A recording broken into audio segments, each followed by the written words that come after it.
Welcome to Ask and Learn.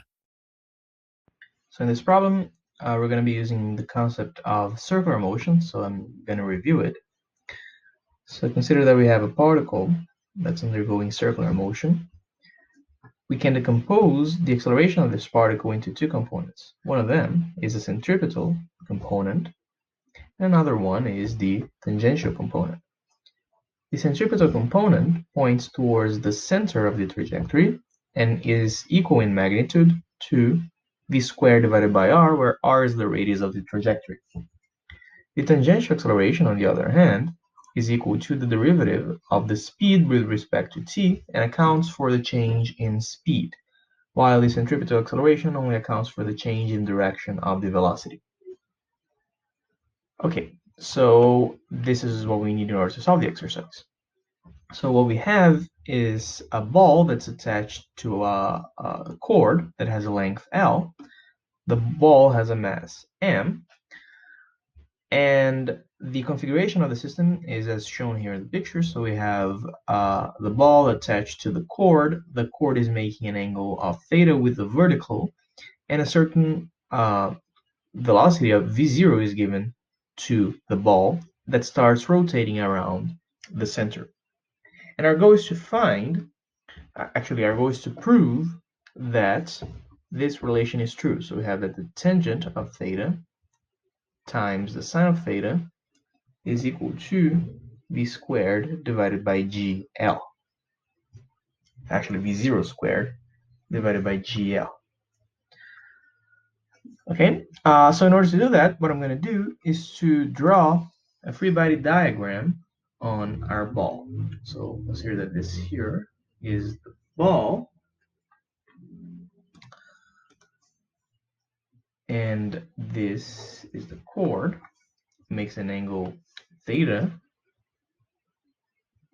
with the vertical, I'm sorry. And the forces that act on the ball are the tension that acts in the direction of the cord, and also the gravitational force that points downwards. Okay. And I'm going to decompose these forces into two components. So we have the y component and the x component. So in the y component, notice that the ball doesn't move in the y direction, so the sum of the forces must be 0. So we have t times cosine of theta minus mg is equal to 0, while for the x coordinate, we only have t times sine of theta, and this is equal to the mass times the centripetal acceleration, and that's v squared divided by r, as I said before. Okay. Now from the first equation, we have that t times cosine of theta is equal to mg.